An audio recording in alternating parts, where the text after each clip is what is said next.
vamos viendo cómo se construye el perfil estratigráfico, pero esto ya es parte de lo que correspondería al ingeniero geotecnista. Como te comentaba, en este trabajo, pues, bueno, hay que contar con varias cosillas. Dentro de esas, pues, es contar con los resultados de campo, que sería el registro, el registro del sondeo de penetración estándar, y pues también contar con ya los resultados de laboratorio. Entonces, aquí ya está el perfil bastante trabajado. Ya están los golpes de lo que es el SPT y está lo que es los contenidos de agua. Hay otros resultados más que son, bueno, si nos acercamos aquí a lo que es el perfil, pues tenemos lo que es el SPT, bueno, el número de golpes en SPT, resultados de laboratorio, contenido de agua, límites de consistencia. Aquí una clasificación ya de acuerdo al sistema unificado, y pues de este lado tendríamos algunas relaciones volumétricas, datos o pruebas de granulometría, resultados de granulometría, y pruebas de resistencia, que normalmente pues tenemos pruebas de conversión triaxial, o en algunos casos también hacemos compresión simple.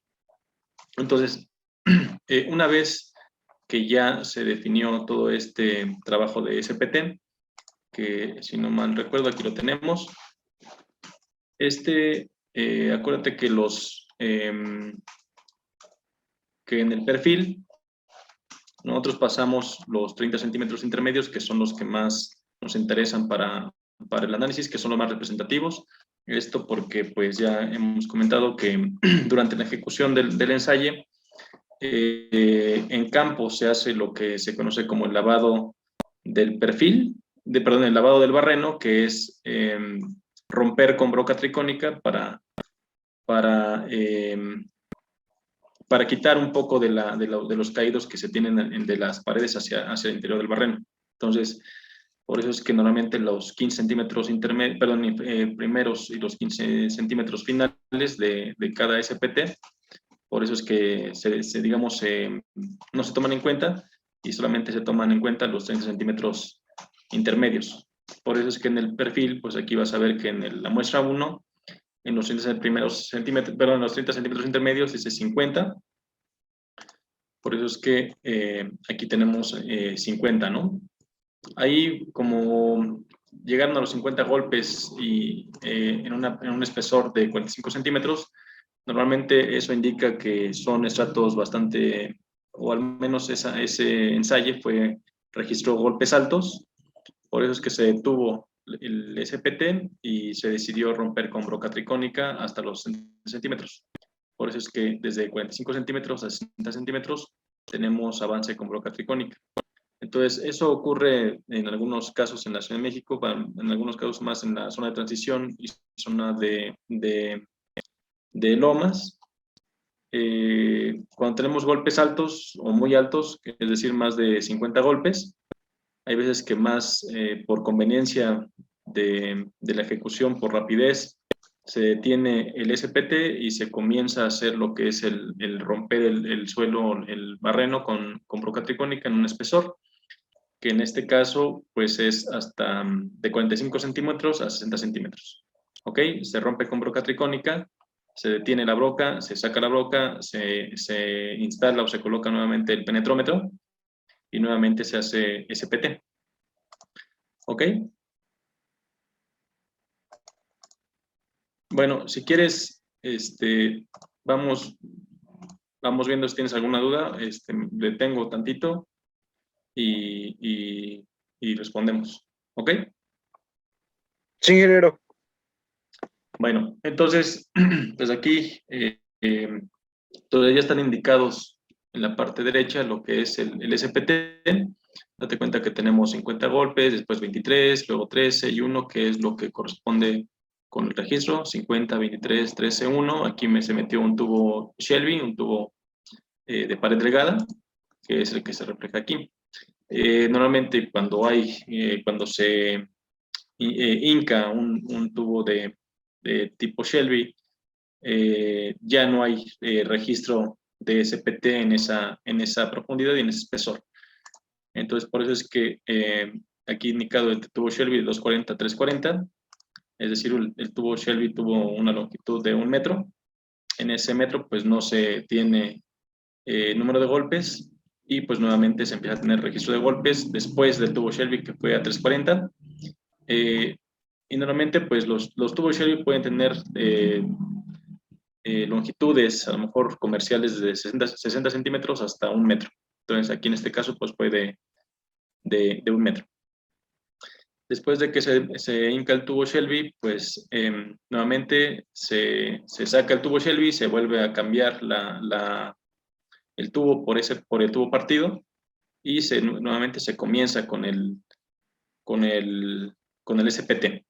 Por eso es que después otra vez tenemos que cada ensayo tiene 60 centímetros, de 340 a 4 metros, de 4 metros a 460, de 460 a 520, y nos vamos en múltiplos de cada 60 cuando se pueda ejecutar esta técnica. Por eso es que después nuevamente después de Shelby tenemos CPT. Aquí en este caso, cuando dice pH es peso de herramienta, es decir, cuando se quiso volver a ocupar el tubo partido, con el puro peso de lo que es la tubería, el tubo partido en la parte inferior, y cuando se quiso bajar el tubo al barreno para llegar al nivel, prácticamente bajó sin mayor problema. Es decir, que es un suelo blando.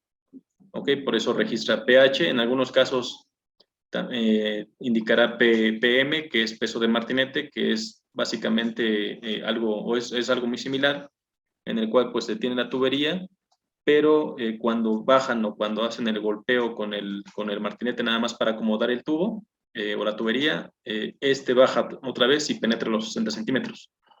Es decir, cuando tenemos pH, podríamos decir que con 0 golpes entró el tubo. Nada más se requirió lo que es el peso de la herramienta para penetrar los 60 centímetros. Entonces tenemos pH, peso de herramienta en estas 3 profundidades, y después otra vez vuelvo a retomar a tener un poquito de resistencia al suelo, donde pues, se requieren 4 golpes para otra vez entrar los 60 centímetros. Bueno, acuérdense los 4 golpes intermedios, ¿no? De los 60 centímetros. Y aquí está indicado, ¿no? Y pues una vez o después de que haya entrado los 4 golpes, aquí vemos que hay una subida en los golpes. Aquí, por ejemplo, si te das cuenta, dice 50/27, 50/10, 50/15. Eso quiere decir, o eso digamos que en esta cuestión de trabajo, 50/27 quiere decir que se ocuparon 50 centímetros para penetrar 50 golpes para penetrar 27 centímetros. Ok, aquí está. Este 50/27 es lo que está reflejando eso, que ocupan o fueron ocupados para penetrar en los 30 centímetros intermedios.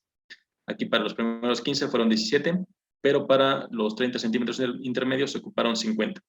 Entonces, ahí nuevamente llegamos a la conclusión de que, otra vez, si hay más de 50 golpes o 50 golpes para un cierto espesor de suelo, se detiene el SPT y volvemos a meter broca tricónica, ¿ok? Para romper hasta el múltiplo de 60 que le sigue a esa profundidad en la que estábamos.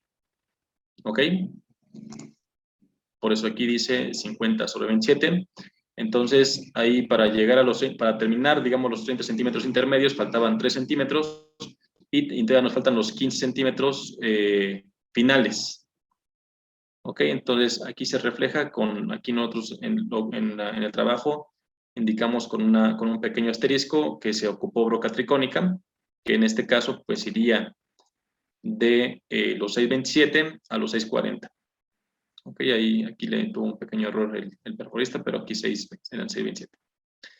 Entonces, después de que ya rompimos con broca tricónica para alcanzar la profundidad múltiplo de 60 centímetros, que es a 640, nuevamente se vuelve a cambiar lo que es la broca tricónica por el tubo partido y volvemos a hacer el ensayo de SPT. Y pues aquí nos dice que tenemos 50 sobre 10 y para la siguiente 50 sobre 15. ¿Ok? 50 sobre 10, 50 sobre 15.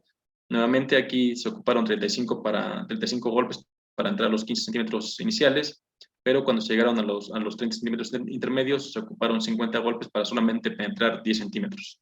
¿Ok? Nuevamente se decide tomar la decisión de parar SPT, romper con broca tricónica, nuevamente hasta el siguiente múltiplo de los 60 centímetros, quitamos la broca tricónica y volvemos a ocupar SPT al siguiente múltiplo de 60 centímetros, ¿no? Que en este caso ya eran 7. Nuevamente tenemos en esta profundidad de 7 a 7.30 que se ocuparon 20 golpes para los primeros 15, pero para los centímetros intermedios 50 golpes para penetrar 15 centímetros. Y otra vez, entonces, date cuenta que aquí esto ya nos está indicando cuál es la configuración que está teniendo el suelo, al menos en lo que estamos comentando, desde 0, ¿no? Un poquito tal vez, sí, más o menos de 0 hasta 7 centímetros, hasta 7 metros, o un poquito más, respecto a cómo se va a ir acomodando ya nuestro perfil. Es un poquito de interpretación. Si ves el puro registro, pues ya te podrías dar una idea de más o menos cómo van acomodándose los estratos, pero aquí ya en el perfil, pues es un poquito más gráfico, es un poquito más sencillo. Entonces date cuenta que en la parte superficial, es decir, desde 0 hasta más o menos 1,80 metros, tenemos golpes altos, y cuando llegamos a 1,80, de 1,80 hasta los 5,60, 5,70 metros aproximadamente, tenemos golpes muy bajos, y eso hace referencia a al número de golpes que pueden ir desde 0 hasta tal vez 4 o 5. Entonces aquí tenemos 1, tubo Shelby, ahí penetró el tubo de pared delgada. pH, ya dijimos que son materiales muy blandos, y 4, pues digo, ya aumenta, agarra un poquito de resistencia, pero sigue siendo un golpe bajo. Pero aquí directamente debajo de 4 golpes aumentan de manera drástica el número de golpes, entonces eso quiere decir que también aquí cambia el material. Entonces, este es un material, esto ya como te decía, este es un parte del trabajo del ingeniero geotecnista. Aquí, al menos con lo que es el trabajo de campo, ya podemos definir un primer estrato. Después, en donde tenemos golpes bajos, que sería en esta profundidad, cambia el material, y nuevamente en estos golpes, cuando cambia nuevamente la resistencia, podemos indicar que tenemos nuevamente un cambio de estrato. Ok, eso nada más viendo lo que correspondería a lo que es los resultados de SPT. Eso lo tenemos que conjuntar con lo que tenemos en el trabajo de laboratorio, y date cuenta que algo chistoso y algo que siempre ocurre cuando estamos trabajando y teniendo resultados de SPT y contenidos de agua, algo en lo que hay que darse cuenta es que cuando tenemos golpes altos en el SPT, normalmente quiere decir que son materiales que tal vez sean granulares o sean materiales finos, pero ya bastante consolidados. Y eso se va a reflejar en lo que es el contenido de agua, en contenidos de agua, vamos a ponerlo así, bajos. ¿Ok? A lo mejor, digo, no tienes tanta sensibilidad en decir cuánto es un contenido de agua bajo, cuánto es un contenido de agua alto, pero vamos a ponerlo desde un sentido muy burdo. Contenidos de agua normalmente desde 0 hasta 50, siendo un material granular, pues sería tal vez el caso de unas arenas o gravas, y date cuenta, con golpes altos, como en este caso aquí y acá en esta profundidad, los contenidos de agua son bajos, aquí y aquí. Pero cuando tenemos golpes bajos, ahí aumenta los contenidos de agua. Eso en lo que es el suelo es muy común que ocurra: golpes altos, contenidos de agua bajos, y golpes bajos, contenidos de agua altos, que normalmente hacen referencia a, en este caso, depósitos de arcilla en el caso de golpes bajos con contenidos de agua bastante altos. Y en este caso, pues, estamos indicando, aquí tenemos la escala, en cuanto a un porcentaje, casi en todos los casos, bueno, mínimo es ahorita en esta parte de la estratigrafía, de 100% de contenido de agua aquí, pero aquí tenemos cerca de 150, aquí tenemos cerca de 200 y aquí nos refleja uno que tenemos hasta casi 250% de contenido de agua. ¿Ok? Entonces, eso correspondería ahorita a esta primera parte de lo que es la estratigrafía. Y una vez que ya tenemos estos resultados, ya podemos ir definiendo también lo que es el perfil estratigráfico que tenemos aquí, la parte media de lo que es el formato. Y pues date cuenta que ya contamos con contenidos de agua, límites de consistencia. También es muy importante que tengamos resultados de granulometrías, ya sea que tengamos la granulometría completa para definir gravas, arenas y finos, o tengamos lo que es el puro finos por lavado para definir cuál es el porcentaje de finos que hay en esa profundidad o en esa muestra en específico. Ok, aquí tenemos, bueno, aquí se identifican los resultados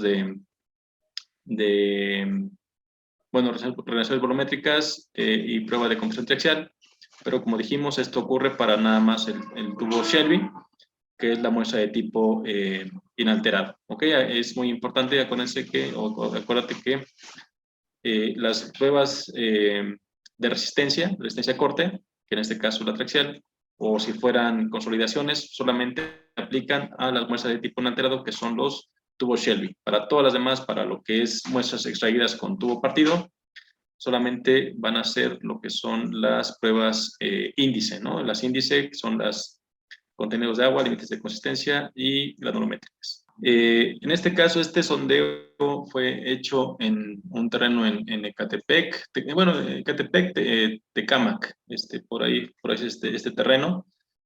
Sigue siendo una zona que le llamamos el área metropolitana bueno, en la Ciudad de México y área metropolitana, y este es un perfil que, digamos, es típico de esto que conocemos en esta área, ¿no? ¿Ok?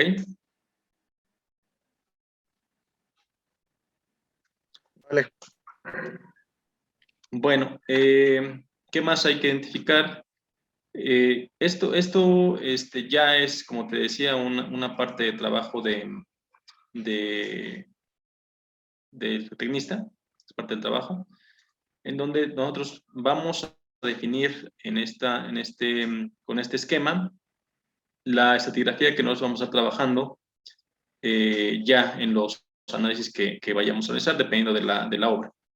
Entonces, date cuenta que aquí ya estamos indicando que en superficie pues tenemos una gravarena, que es un material de subbase. Eso lo identificamos en el sitio porque también una vez platicando con el dueño, con el que está en el sitio, con el personal del sitio, pues sí, nos comentaron que el nivel de terreno estaba más o menos como 1 metro por debajo del piso actual. Entonces, para llegar a los niveles que tienen en el sitio, primero construyeron un terraplén con un tepetate que era aproximadamente de medio metro, y sobre ese tepetate pues colocaron una capa de subbase que era grava con arena. Entonces podemos decir que el terreno natural aproximadamente comienza en 1 metro, y de aquí, de este metro para arriba, pues es material que se colocó en el sitio, pero digamos hasta dentro de lo que cabe, sí es un material que se extrajo de banco y está en teoría compactado. Ok, entonces, bueno, pero en este caso, ya que una de las finalidades es identificar los asentamientos tal vez que están ocurriendo por la construcción de estas capas, es importante comentarlo, ¿no? Definirlo. Bien, entonces el terreno natural comienza más o menos aquí, aproximadamente 1 metro de profundidad. De ahí para abajo sería lo que había en el sitio antes de tener la construcción o comenzar la construcción. Ahora,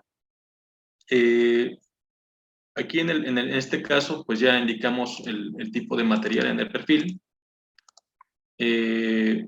de repente es un poquito difícil hacerle todos los ensayos a todas las muestras, es decir, a todas normalmente se les hace contenidos de agua, pero ya una vez que vemos las muestras y vemos el trabajo de los resultados de campo, ya empezamos a definir a qué muestras les podríamos hacer contenidos, perdón, les podríamos hacer finos, granulometría, límites de consistencia, las pruebas índice.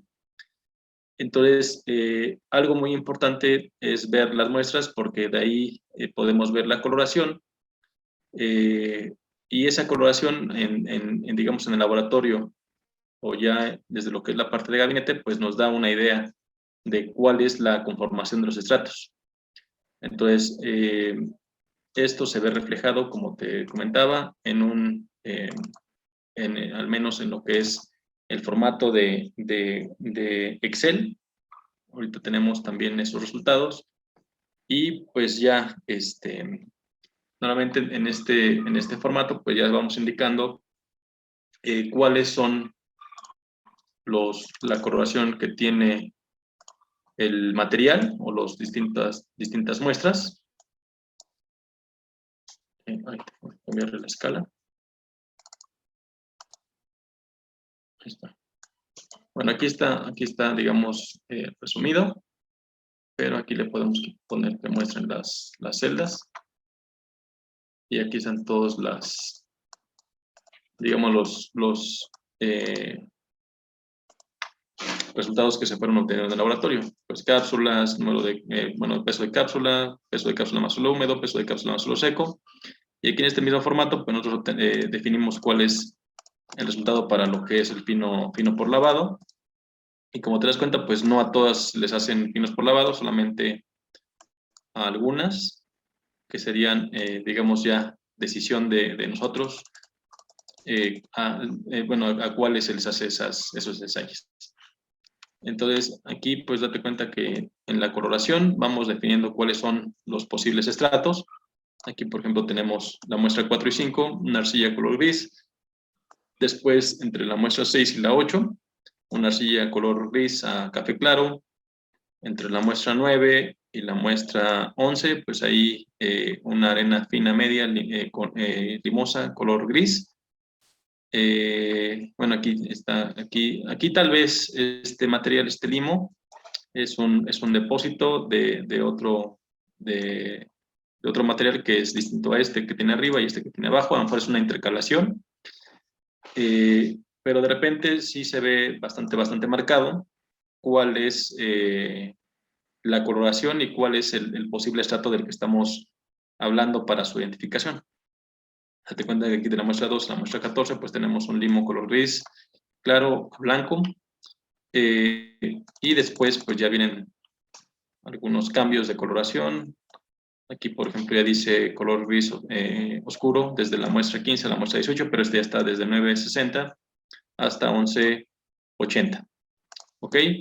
Entonces, es importante comentar que durante lo que es la revisión de las muestras, se hace una descripción ya tanto que en el laboratorio, que normalmente se recomienda también para tener diferentes, digamos, para que no se tome como totalmente válido lo que indica el perforista o el técnico en campo. Hay que corroborar lo que se plantea también aquí en los trabajos de laboratorio con esta identificación. O sea, la identificación que hacemos en campo, pues se hace a mano con alguna técnica bastante sencilla que se haga en el sitio. Coloración, definir si es una arcilla, una arena o un limo, o tal vez incluso si hay gravas, pues también indicar gravas. Pero también es recomendable en el laboratorio hacer o volver a hacer este trabajo de identificación para poder ir viendo si hay algún cambio en el material. La coloración es una característica que tal vez puede variar por percepción de la persona que lo esté haciendo, pero también hay veces que si el material se deja secar, normalmente hay un proceso de oxidación Entonces, puede haber un ligero cambio en el material entre la coloración que tiene en campo y la que se da en laboratorio por ese proceso de tal vez de oxidación, es decir, de sacar la muestra del sitio y llevarla al laboratorio. Bueno, como te comentaba, entonces esto lo tenemos ya registrado en el laboratorio, se abre todas y cada una de las muestras, se hace un contenido de agua y vamos definiendo cuáles son los ensayos que se le van a hacer a cada una, o tal vez, no, como te comento, no a todas, pero sí a varias muestras para poder tener y construir bien nuestro perfil. Entonces, aquí ya tenemos el perfil completo. Date cuenta que después de, bueno, entre 6 y 7.50 aproximadamente tenemos golpes altos. Vuelve a haber una intercalación de golpes bajos desde 7.30 aproximadamente hasta 9.60. Otra vez tenemos golpes bajos y aumenta el contenido de agua. ¿Ok? Eso es típico y siempre se va a reflejar en lo que es este tipo de trabajos. Y nuevamente, bueno, aquí se extrajo otro Shelby, pero ya cuando se extrajo la muestra, tuvo un problema ahí de que ya, digamos, era un material fino, pero entró parte del material que está después de 9.60 y ahí, digamos, el tubo Shelby extrajo dos tipos de materiales, uno del limo que se ve aquí indicado y luego este que está abajo, pero este ya tiene golpes altos. Entonces, el tubo Shelby normalmente entra bien en golpes bajos. Normalmente se recomienda que si se va a hincar un tubo Shelby, el tubo Shelby no tenga, bueno, no sea hincado en golpes que no pasen el número, bueno, 10 golpes. ¿Ok? Esa es una recomendación bastante importante. Si se va a hincar un tubo Shelby, normalmente que sean golpes de bajos a muy bajos. 10, yo creo que todavía sería un número de golpes donde podría entrar un tubo Shelby, pero más ya va a ser muy dudoso la calidad del tubo que se extraiga cuando tiene 12, 15 golpes. Y si ya tiene, yo creo que después de 18 o 20 golpes, ya el tubo prácticamente no entraría y solamente se va a doblar cuando trate de hincarse, porque el tubo Shelby se hinca a presión, a diferencia del SPT, que el SPT se hinca, bueno, se va entrando a golpes. Entonces, nuevamente hay un cambio de estratos desde 9.60 para abajo, otra vez golpes altos que reflejan contenidos de agua bajos. Como te decía, no necesariamente tiene que ser una condición de que sea un material granular, pero pues aquí, por ejemplo, estamos viendo que tenemos golpes desde 17 hasta 30 o tal vez hasta más de 50, con porcentajes de finos de 93%. En algunas muestras de este material se hizo un límite y estamos viendo que refleja que es un limo de baja plasticidad. Normalmente las arcillas de alta plasticidad tienen contenidos de agua bastante altos. Lo mismo todavía ocurre con algunos limos de alta plasticidad, como aquí o como acá, pero ya limos de baja plasticidad, ya en cuanto a contenido de agua, también tienen contenidos de agua bajos. ¿Ok? Y pues bueno, aquí vemos la diferente intercalación. Vemos aquí un limo de alta plasticidad con golpes bajos. Después viene un limo de baja plasticidad con golpes altos. Y subyaciendo a este limo, pues ya vienen unos estratos de arena, después de 12 metros aproximadamente.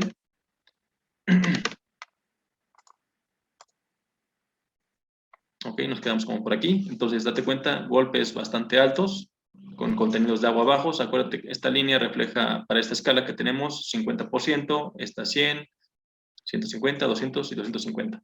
Entonces, ahorita estamos viendo que todos están en esta profundidad de 12 metros hasta más o menos casi hasta 24 metros, un poquito menos, 23.5, contenidos de agua bastante bajos, por ahí de menos del 50%. Incluso a escala, no nos hagan saber, pero tendría por ahí de en promedio más o menos un contenido de agua de 25. Y digo, si quieres ver el valor exacto, lo tenemos aquí. Estos resultados, perdón, estos resultados son los que tenemos aquí en el perfil.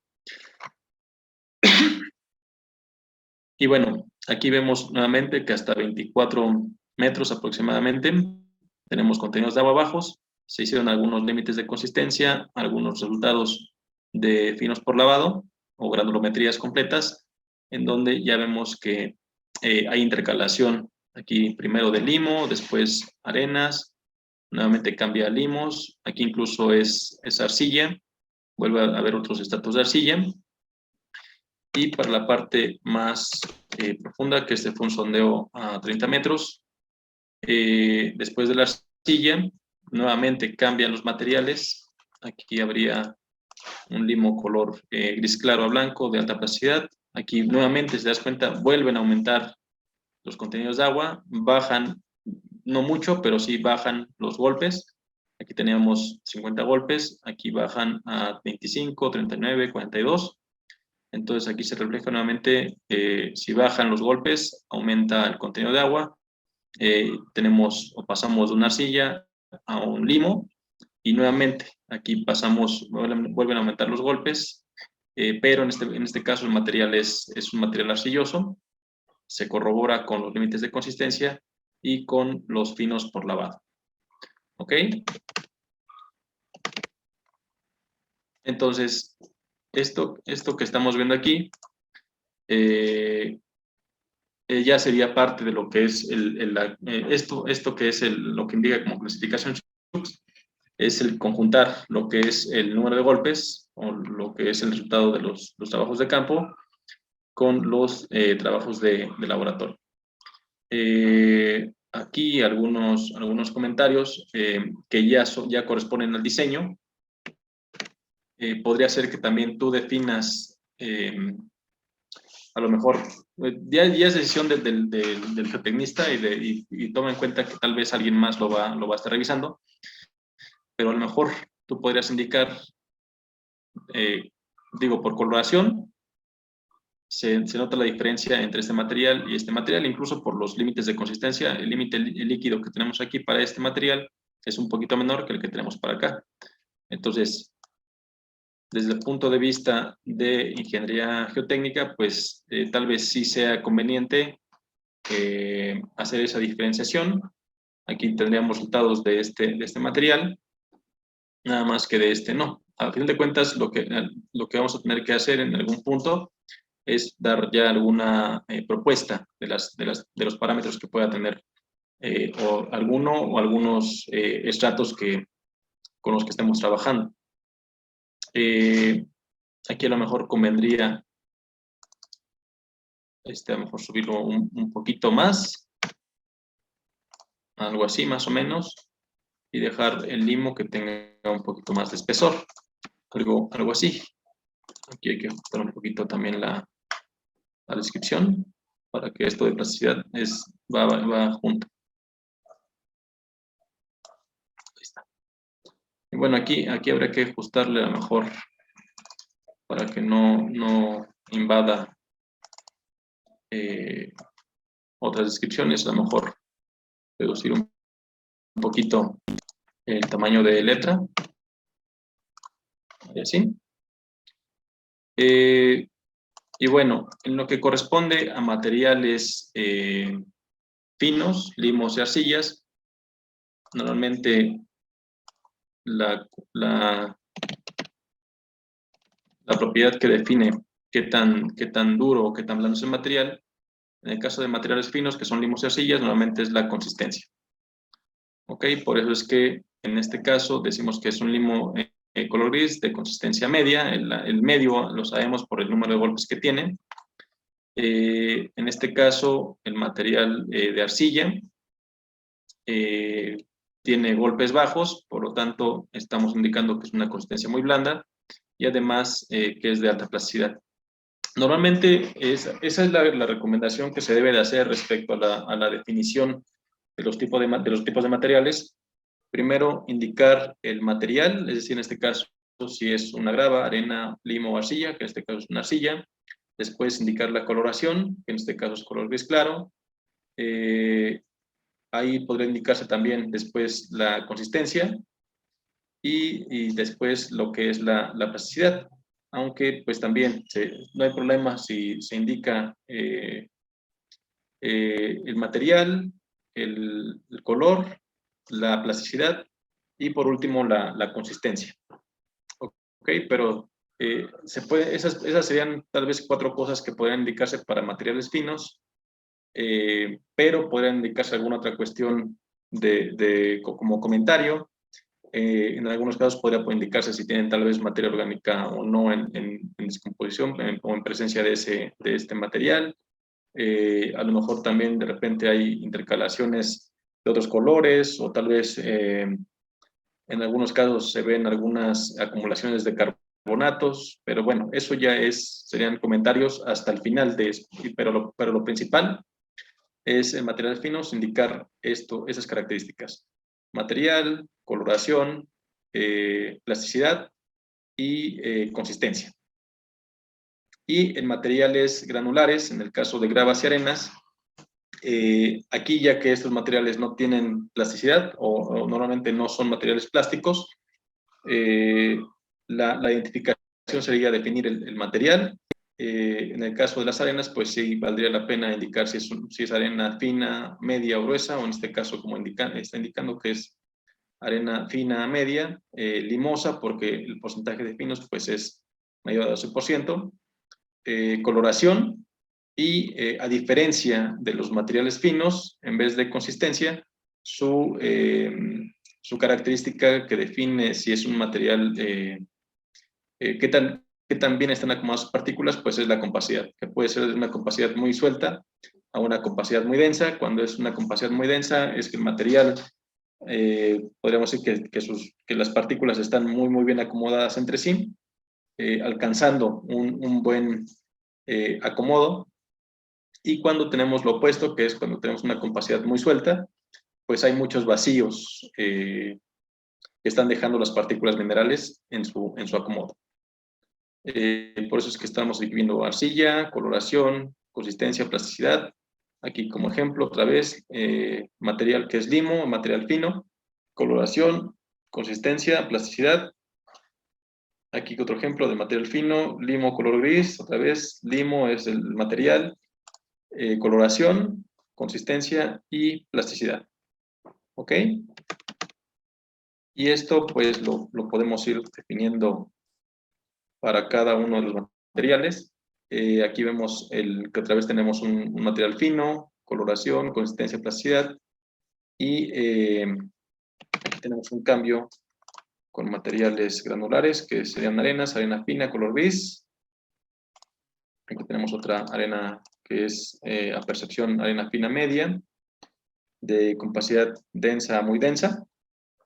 Limo, hay veces que en algunos casos tal vez se pidan o se plantee hacer límites de consistencia a un material fino, en este caso este limo, pero está, digamos, depende de que ese limo sea o tenga plasticidad. Hay veces que los limos no son plásticos, y por lo tanto hay veces que aunque se pida en el laboratorio que se ejecute ese ensayo, pues hay veces que el material no se presta, y por lo tanto pues no tendríamos reflejado, por ejemplo, en este material, un ensayo de límite de consistencia. ¿Ok? Por eso que es que en este pues no viene algún límite, pero sí tenemos sus ensayos de granulometría, y pues podemos ver que el porcentaje de finos tenemos 73% y material de arena 27%. Entonces, tal vez, ahorita viendo estos porcentajes, a lo mejor no se pudo ejecutar límites de consistencia por la cantidad de arena que tiene el material. ¿Ok? Normalmente los límites de consistencia podrían aplicar más para materiales que no tienen tanta presencia de arena. ¿Ok? Aquí volvemos a identificar un cambio de material, limo arenoso, color gris, claro, de alta plasticidad, y pues aquí podemos ver, aquí también en algunos casos todavía no está indicado su consistencia. Podemos indicar que es de consistencia dura. Normalmente dura ocurre cuando los golpes son muy altos, por ahí de más de 30 golpes. Aquí en promedio pues tenemos 29, bueno, en promedio estarían más arriba de 30, por eso estoy indicando de consistencia dura. Aquí tenemos nuevamente un limo que no tiene indicado consistencia, pero como tiene golpes bastante altos, de consistencia dura. Ok, bueno, aquí nada más voy a acomodar esta descripción para que esté en el espacio correspondiente. Y vamos a ver los últimos. Por ejemplo, aquí también, este caso es una silla de consistencia realmente dura. Te voy a pasar cómo se define la consistencia dependiendo del número de golpes, pero por experiencia ya sé que golpes por arriba de 30, en el caso de materiales finos, son de consistencia dura.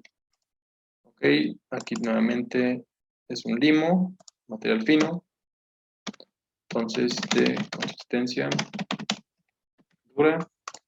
Y finalmente también, aunque tiene golpes altos y contenidos de agua un poquito también altos, sigue siendo de consistencia dura. Ok, entonces, esta sería la forma de cómo vamos a ir definiendo los perfiles de trabajo. Esto tal vez cuando ya hagamos lo que corresponde a los trabajos de ingeniería respecto a revisiones geotécnicas, a lo mejor, tal vez, ahorita tal vez no estoy diciendo que así sea, pero tal vez desde el punto de vista ya de análisis, a lo mejor algunos estratos podrían desde el punto de vista geotécnico, trabajar tal vez de manera similar para lo que es nuestra estratigrafía de trabajo, que vamos a plantear más adelante. Como ejemplo, a lo mejor estos dos estratos, aunque tienen diferente coloración, este de aquí con este de acá, tal vez para simplificar un poco la estratigrafía de trabajo, podríamos juntarlo, pero eso lo definiríamos en el informe. Ahorita nada más es como un comentario. Y a lo mejor también se aprecia que por contenido de agua y por a lo mejor la consistencia que tienen, a lo mejor también de limo con de limo podría tal vez formar un mismo material nuevamente para simplificar. Aquí vemos también contenidos de agua bajos para lo que es arcillas de baja plasticidad. Tal vez aquí también más adelante podríamos juntar estos dos, pero pues eso ya lo vamos definiendo en lo que corresponden el informe, ¿no? Entonces, para poder ir definiendo lo que es el perfil estratigráfico, pues ya debemos de contar con esos resultados de campo, que son el SPT, los números de golpes, y también los contenidos de agua, los resultados de laboratorio, y más que nada, pues también contemplar o saber que los materiales finos son materiales que les vamos a hacer límites de consistencia, junto con el ensayo de granulometría, que es la versión, que puede ser la versión rápida, que se conoce como finos por lavado, y en los materiales granulares, pues hacer el ensayo completo de lo que es la prueba de granulometría, ¿ok? Que aquí está indicado. Y aquí en los materiales granulares se pidió la granulometría completa. Aquí hay una, porque pues al parecer en el laboratorio parecía tal vez este material muy cercano a una arena fina, por eso es que también tiene el ensayo completo de granulometría para, digamos, desengañarnos de si es un limo o un limo arenoso o una arena limosa. ¿Ok? Y pues otros resultados extra que serían las relaciones volumétricas y gravimétricas, como estamos viendo aquí, pues aplicarían en lo que son los tubos Shelby, ¿ok? Que aquí en este caso, pues el que se pudo ejecutar y ensayar en el laboratorio es el que fue 240 a 340.